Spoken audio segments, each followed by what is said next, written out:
गांजा बेचने वाला नशे का सौदागर शेरा बेलाग्राम पुलिस के हत्थे चढ़ा। 1 किलो गांजा जब्त। बंद भारत कॉमर्स उद्योग की वीरान कोठियों में नशे का कारोबार फल फूल रहा है। बेलाग्राम पुलिस ने दबिश देकर नशे के एक सौदागर को रंगे हाथों पकड़ा। पुलिस ने आरोपी से 1 किलो 312 ग्राम गांजा जब्त कर एनडीपीएस की धारा में कार्रवाई की, जिससे अवैध कारोबार करने वालों में हड़कंप सा मच गया। क्या है कि पता कर रहे हैं कि भाई इनने कब से क्या धंधा कर रहे हैं। हालांकि सुरेश जी का तो पूर्व का भी आपराधिक रिकॉर्ड एनडीपीएस का भी और अन्य भी अपराध है उसके, तो इन पर देख रहे हैं कि इसके द्वारा ये इस तरह से जो मादक पदार्थ का जो परिवहन या विक्रय करने के बाद इन्होंने क्या अर्जित करा है धनराशि वगैरह, उससे इन्होंने क्या क्या कुछ खरीदा होगा या कुछ है, तो उसको हम लोग फिर लेंगे, विधिवत प्रक्रिया का पालन करते हैं। सीएसपी ब्रजेश श्रीवास्तव ने शुक्रवार की दोपहर में बेलाग्राम थाने में प्रेस वार्ता लेकर एनडीपीएस के मामले का खुलासा किया।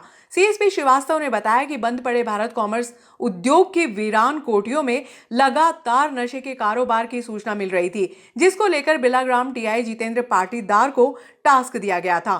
टीआई पाटीदार ने एएसआई सरदार सिंह भागोर की टीम में शामिल कर दबिश दी, जिसमें जी ब्लॉक टापरी निवासी विजय उर्फ शेरा पिता रमेश बारवासिया उम्र 38 वर्ष को गांजा बेचते हुए रंगे हाथों पकड़ा। पुलिस ने आरोपी शेरा से 1 किलो 312 ग्राम गांजा जब्त किया, जिसकी कीमत लगभग 40,000 रुपए बताई जा रही है।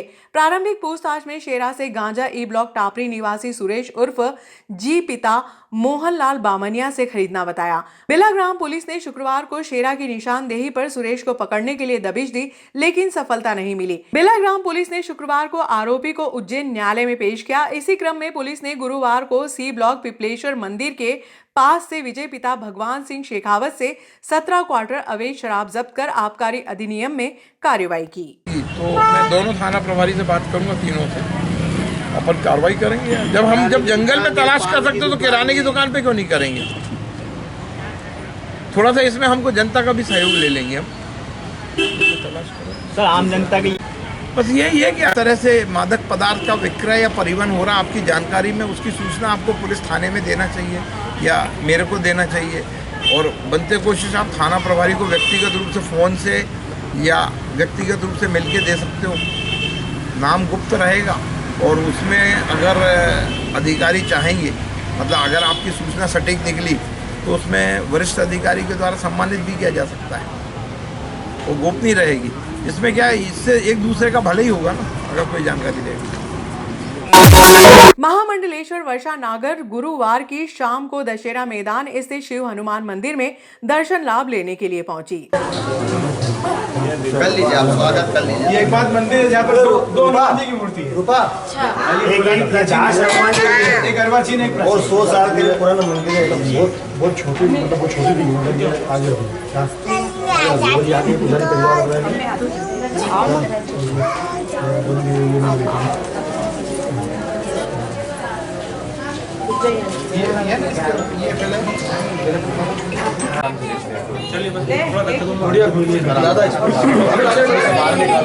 ये बच्चों को आराम से बच्चे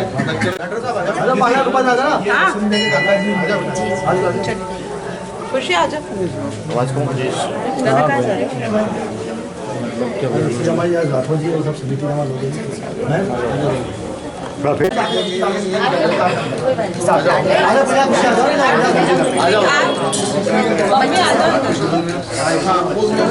स्वागत वाले आगे आ जाइए। आप भी आगे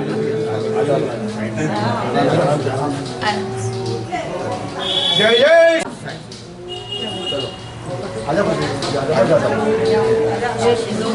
जिन का फोटो हो जाए ना प्लीज, वो थोड़ा सा चलो तो बाहर काम, बाहर चलो सब भैया। वर्तमान समय में अधिकांश व्यक्तियों को अपने परदादा का नाम तक नहीं पता रहता है। ऐसे में भगवान श्री राम के नाम पर इतनी बड़ी संख्या में कथा सुनने के लिए श्रद्धालु आ रहे हैं। निश्चित ही यह सनातन की जीत है। भगवान श्री राम कोई चित्र नहीं है, चरित्र हैं, जबकि सनातन एक विचारधारा है। ये बात महामंडलेश्वर वर्षा नागर ने शुक्रवार को प्रेस वार्ता में कही। हनुमान जी महाराज से सबको जोड़ रहे हैं, बहुत अच्छी बात है। बाकी भारत के हर संत के विषय में हम सभी को चर्चा करनी चाहिए। ऐसा नहीं है कि जहाँ भीड़ बढ़ रही है वहीं की हम चर्चा करें। आपको मैं बताऊं कि कुंभ के अंदर एक साधु ऐसे हैं, एक संत ऐसे हैं जो बद्री विशाल से उत्तराखंड से पैदल चल करके और कुंभ तक पहुंचे हैं, महाराज जी है वो बात अलग है कि वहाँ भीड़ नहीं है, लेकिन फिर भी संत का जो एक कार्य होता है वो समाज को जोड़ने का होता है, धर्म के प्रचार का होता है। फिर चाहे भीड़ हो या ना हो, वो भीड़ महत्वपूर्ण नहीं है, उद्देश्य महत्वपूर्ण होता है किसी भी व्यक्ति, किसी भी संत का। तो संत भीड़ के लिए नहीं होते, संत होते हैं उद्देश्य के लिए और जन जागृति के लिए। तो वो जो कार्य कर रहे हैं उसके लिए मैं उनका आभार करती हूँ। दीदी, इन दिनों ये भी देखना आ रहा है कि राजनीति में धर्म का उपयोग किया जा रहा, धर्म के नाम पे भीड़ इकट्ठी की जा रही है और राजनेता लोग अपनी मार्केटिंग कर रहे हैं, तो इसके बारे में आपका क्या नजरिया है? जब भी राजाओं को इतिहास में आवश्यकता पड़ी तब उन्होंने गुरुओं की शरण ली। जो बात आप कर रहे हैं वो आज से नहीं हो रहा है। राजा दशरथ के साथ वशिष्ठ जी का इतिहास जुड़ा हुआ है, जनक जी के साथ शतानंद जी का इतिहास जुड़ा हुआ है, चाणक्य के साथ आप सभी जानते हैं, हमने जितने राजाओं को देखा है, चाहे वो अशोक हो या जितने भी राजा हुए हैं, तो संतत्व और धर्मत्व का हमेशा एक मत रहा है। लेकिन फर्क इतना हो गया है कि पहले राजनीति के अंदर धर्म हमेशा रहा है, अभी धर्म के अंदर राजनीति हो रही है। हम उसका समर्थन नहीं करते, लेकिन धर्म के अंदर सद्भाव, राजनीति में धार्मिक मान्यता बनी रहे। जहां जहां भी राजनीति लड़खड़ाती है वहां धर्म उसका सहारा बनता है। जहां जहां भी राजाओं को आवश्यकता पड़ती है वहां गुरु आकर के उनको संभालते हैं। हाँ, समय के हिसाब से चीजें बदलती है, लेकिन मैं धर्म के साथ राजनीति के मार्केटिंग के पक्ष में नहीं हूँ। राजनीति की सबसे बड़ी मार्केटिंग अगर किसी ने की है, शूर्पणखा ने की है। राजनेताओं का अगर कोई गुरु हो सकता है तो शूर्पणखा हो सकती है। जब वो जाती है लंका में और कहती है कि राजनीति बिनु धन बिनु धर्मा, हरि समर्पे बिनु सतकर्मा, तो शूर्पणखा ने कहा था सबसे पहले जाकर कि आप यहाँ सो रहे हैं, नशा कर रहे हैं, देखिए शत्रु आए। तो शूर्पणखा से सीखना चाहिए राजनेताओं को भी कि जिस समाज का राजा जागृत रहता है वो समाज अपने आप विकासशील हो जाता है। तो चाहे वो धर्म की शरण ले या सद्गुरु की शरण ले, ये इतिहास से चलता है। इन दिनों भी उसका उपयोग करने लगे हैं, तो इस व्यावसायिकता का जो प्रवेश हुआ है धर्म में जी, इसके बारे में क्या कहेंगे? उसका कारण कौन है?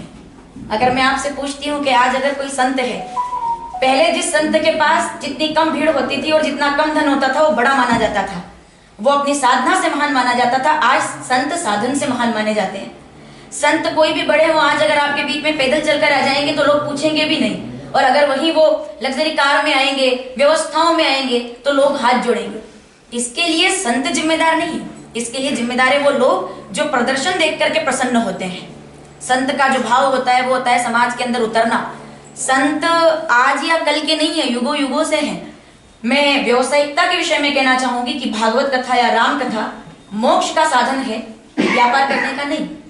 इसको मोक्ष के लिए ही, लोगों के लिए जो लाखों में कथाओं का टारगेट बनाते हैं, मैं उन संतों को भी दोषी नहीं मानती हूँ। आज आपके चैनल के माध्यम से कहना चाहती हूँ, वो बड़ी बड़ी समितियां भी कहीं ना कहीं इसके लिए दोषी हैं, जो इन आयोजनों को लाखों तक, या हम अगर कहा जाए कि एक गरीब व्यक्ति आज कथा नहीं करा सकता। क्यों नहीं करा सकता? क्योंकि हमने संतों की आदत खराब कर दी है। क्षमा चाहती हूँ मैं, लेकिन हमने संतों की आदत खराब की है कि जब तक 15 लाख का बजट संत की दक्षिणा में नहीं होगा तब तक कथा नहीं हो सकती।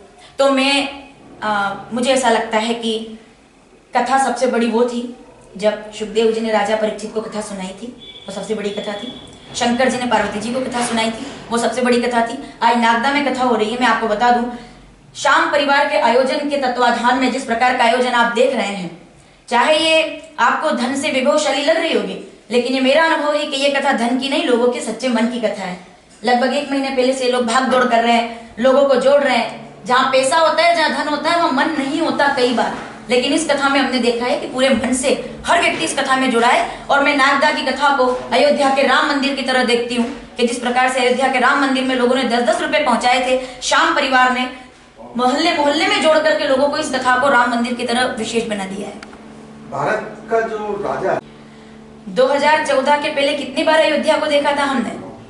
2014 के पहले कितनी बार प्रयाग गए थे हम? 2014 के पहले धर्म को लेकर के कितनी बात हुई थी? मुझे सैफई के शो नजर आते हैं जिसमें खान ब्रदर्स नाचते हुए नजर आए। आज अगर अयोध्या के अंदर 5 लाख दिए जलाए जा रहे हैं, आज अगर आप और हम और हमारे बच्चे राम राम बोल रहे हैं, तो इसके पीछे कहीं ना कहीं हमारे देश के राजनेता निश्चित रूप से जिम्मेदार है, वरना वही देश है, वही हम हैं। ऐसा क्या हुआ कि हम सभी लोग एक साथ धर्म की तरफ बढ़ रहे हैं? ऐसा नहीं है कि पहले धर्म नहीं था, लेकिन जिस राज्य का, जिस राष्ट्र का राजा धार्मिक होता है, वो 9 दिन तक उपवास करते हैं, वो मांसाहार का कभी जिन्होंने भक्षण नहीं किया हो, वो टेबल पर बैठ करके, इंटरनेशनल टेबल पर बैठ करके गंगा जल पीते हैं, उस राष्ट्र को निश्चित रूप से भारत जैसी गरिमा प्राप्त होती है।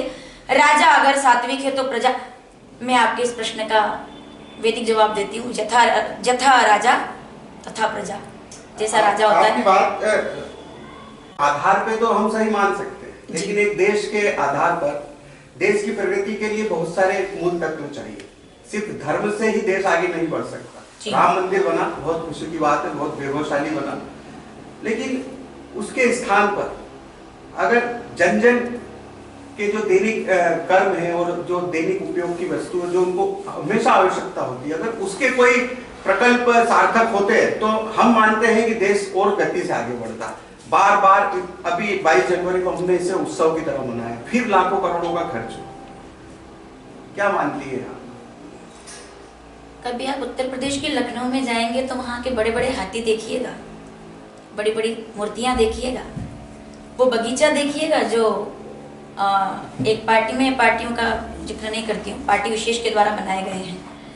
अगर लखनऊ में बने हुए उस बहुत बीघा की जमीन पर हाथी के बनने में लोगों को ऐतराज नहीं हुआ, तो राम मंदिर और 22 जनवरी के उत्सव पर ऐतराज हिंदू राष्ट्र में या भारत राष्ट्र में नहीं होना चाहिए। ये आपके आखिरी प्रश्न का जवाब, पहले प्रश्न का जवाब। अभी हम देखने वाले हैं कि भारत इकोनॉमी की दृष्टि में एक बहुत अच्छी ऊंचाई छूने वाला है। जिस तरह से हम विकास में भी आगे बढ़ रहे हैं। देखिए, मैं यहाँ भारतीय जनता पार्टी की प्रवक्ता बनकर के बात नहीं करना चाहती हूँ। आपने मुझसे जो सवाल पूछा, मैं धर्म के विषय में आपसे बता सकती हूँ। अगर आप व्यवसाय और सामाजिक उन्नति की बात करेंगे तो मुझे ऐसा लगता है कि मैं मोदी सरकार से भी निवेदन करूंगी कि धर्म के क्षेत्र में तो हम आगे बढ़ रहे हैं, लेकिन व्यापार के क्षेत्र में, रोजगार के क्षेत्र में, युवाओं के प्रति जो एक विकास होना चाहिए, उस क्षेत्र में भी हमारी सरकार को या देश की सरकार को निश्चित रूप से विचार करना चाहिए। सर्वांगीण विकास का मतलब ये होगा कि सबसे पहली मांग तो मेरी खुद की ये है कि टैक्स पर बहुत ज़्यादा जो अभी हम देख रहे हैं, मैं स्वयं चाहती हूँ, छोटी छोटी बात पर आज हम टैक्स पे कर रहे हैं, हम सभी टैक्स पे कर रहे हैं। मैं ना तो इसके विरोध में हूँ ना समर्थन में हूँ, लेकिन आज मिडिल क्लास व्यक्ति कहीं ना कहीं परेशानी में है। संकट का दौर चल रहा है, लेकिन मुझे ऐसा लगता है कि आने वाले समय में अगर धार्मिकता को लेकर के, आध्यात्मिकता को लेकर के और विकास की बात हम करेंगे तो आने वाले समय में इन चीजों पर केंद्र सरकार को ध्यान देना चाहिए, और मुझे लगता है कि सरकार का ध्यान आएगा भी, लेकिन आना चाहिए। क्या ऐसे तरक्की करेगा देश की टोपी वाला भी सर झुका के जय श्री राम बोलेगा? ये धार्मिक विमनस्ता जो इन दिनों चल रही है, आप भी एक आयोजन में थी, वहां पर ये गाने बहुत ही जोर शोर से गाए गए। क्या इसके अलावा और कोई चारा नहीं है हमारे धर्म की प्रगति का, हमारे धर्म के लोगों का ईश्वर में आस्था का? ये तो आप खुद ही स्वीकार कर रही है कि धार्मिक है, सात्विक है इस देश के प्रधानमंत्री, लेकिन जहां सात्विकता आ जाती है वहां पर भाईचारे का, सहिष्णुता का एक माहौल होना चाहिए, वो तो कहीं दिखाई नहीं दे रहा है इस देश में। भाईचारा एक तरफा भाईचारा अगर आप बात कर रहे हैं, क्योंकि ये सेंसिटिव टॉपिक है, आप भाईचारे की बात कर रहे हैं। भाईचारा जब कन्हैया लाल का सर काट दिया जाता है तब लोग भाईचारा के सवाल नहीं करते। अभी आप कह रहे हैं कि मैं जहाँ गई थी, जिस सभा में जय श्री राम कहा जा रहा था, कभी मदरसे का चक्कर लगाइएगा, कभी वहाँ अंदर के हथियार देखिएगा, कभी 5 साल के बच्चे के ख्याल पूछिएगा हमारे बारे में, हमारे मंदिरों के बारे में, कभी पूछिएगा कि वो लोग क्या तैयारी कर रहे हैं। आप सुनेंगे एक 5 साल के बच्चे से जिसने अभी जमीन से उगना नहीं सीखा है, वो ये कहता है कि मकान बनाओ, राज हम करेंगे जिस दिन हमारी आबादी बढ़ेगी। भाईचारा की बात आप कर रहे हैं, भाईचारा बहुत निभाया हमने, बिल्कुल निभाया है, लेकिन जब हम भाई माने और कोई हमें चारा मान करके काटता जाए तो पहले तो सनातन सिखाता है कि किसी को छेड़ेंगे नहीं, और अगर कोई हमको छेड़ेगा तो फिर हम छोड़ेंगे नहीं। ये हमारा धर्म सिखाता है, बिना कारण के हम किसी को कष्ट ना दे। और अगर कोई हम पर छुरी लेकर आ रहा है, मैं आपसे पूछती हूँ, कितने मुहर्रम के जुलूसों में आज तक किसी सनातनी के घर से पत्थर आया है? चलो वो तो बात की बात है कि हम नारा लगवाएंगे या कोई भी करेंगे। कितने जुलूस को आज तक किसी हिंदू ने किसी भी प्रकार का विरोध किया है? अब मुझे वो बता दीजिए कि ऐसा कौन सा शांति प्रिय आयोजन हो गया बिना किसी चिंता के हिंदुओं का, कि जिसमें हमको ये चिंता ना हो कि कहीं किधर से पत्थर ना आ जाए। उस देश के अंदर भाईचारा, मैं कहना चाहूंगी, भाईचारा पर इस चैनल के माध्यम से मेरे इस विषय को जरूर रखिएगा। इस भारत राष्ट्र का कट्टर हिंदू स्वामी विवेकानंद की तरह होना चाहिए और इस राष्ट्र का कट्टर मुसलमान एपीजे अब्दुल कलाम की तरह होना चाहिए, तब मैं भाईचारे की बात करूंगी। मतलब आपके शब्दों को माने और आपके शब्दों के मानों को समझे तो इस देश के संविधान से धर्म निरपेक्षता के तत्व को तो बाहर ही कर देना चाहिए। अगर आप किताब और धर्म की बात करेंगे या संविधान की बात करेंगे, हमारे तो धर्म में सिखाया गया है, सनातन में राम जी की कथा चल रही है, अनुशासन सिखाया, संविधान सिखाया। मनु ने हमें संविधान सिखाया जिनसे हम आए हैं। कभी भी धर्मनिरपेक्षता, लेकिन जब आपका गला काटने लगे, धर्मनिरपेक्षता जब नपुंसकता में बदलने लगे, धर्मनिरपेक्षता जब आपको कायर बनाने लगे, तब आपको अपना आत्मसम्मान जगा लेना चाहिए। किसी को कष्ट पहुंचाने का हमारा धर्म नहीं सिखाता, लेकिन जब कोई एक थप्पड़ मारे तो अगला गाल आगे कर देना अब भारतीयों ने बंद कर दिया है। आपके शब्दों में भारत को हिंदू राष्ट्र घोषित होना चाहिए। मैं शिशु मंदिर की छात्रा हूँ, मैंने बचपन से सीखा है, लव कुश ध्रुव प्रहलाद बने हम। मैंने कल कथा में कहा था, हिंदू राष्ट्र नारों से नहीं बनेगा, बिल्कुल नहीं बनेगा। हिंदू राष्ट्र हमारे संस्कारों से बनेगा। और हिंदू राष्ट्र में हम ये क्यों कहें कि हिंदू राष्ट्र का मतलब ये है कि किसी एक व्यक्ति वर्ग विशेष को अलग कर दिया जाएगा? सब तो हिंदू है, सब तो सनातनी है। सनातन क्या सिखाता है? आपस में प्रेम करना। हमारी किताब में कहीं नहीं लिखा कि आप गर्दन काटो, हमारी किताब में कहीं नहीं लिखा कि आप गला काटो, हमारी किताब में कहीं नहीं लिखा कि आप खून बहाओ। हमारी किताब में लिखा है वसुदेव कुटुंबकम। हमारी किताबों में लिखा है रामचरितमानस उत्तरकांड 40वां दोहा पहली चौपाई, परहित सरिस धर्म नहीं भाई, ये रामायण कहती है। देहे अस्मिन यथा देहे कौमार यौवनम, जरा ये गीता कहती है। और भागवत कहती है कि वसुदेव कुटुंबकम, या सबके साथ हम प्रेम से रहें। लेकिन वो तब तक संभव है जब सामने से भी हमें उसी प्रकार का भाव मिले। तो मैं अगर धर्म और किताब की आप बात करेंगे तो हमारा धर्म भी किताब का सम्मान सिखाता है। आपकी दृष्टि में धार्मिक धर्माधर्मता का अर्थ क्या होना चाहिए? जो धारण करने के लायक चीजें हैं वो धर्म है। मैं अपने मन से इसका जवाब नहीं दूंगी। रामचरितमानस, अयोध्या कांड, 94 दोहा, तीसरी चौपाई। धर्म न दूसर सत्य समाना। अगर आप अपने सत्य पर हैं, आप पत्रकार लोग हैं, आप अगर काम अपना ईमानदारी से कर रहे हैं, आप सत्य पर हैं, तो आप धार्मिक हैं। जो करने के लायक कार्य है वो धर्म है, जो त्यागने के लायक कार्य है वो अधर्म है, फिर चाहे वो कुछ भी हो। आपकी जो कथा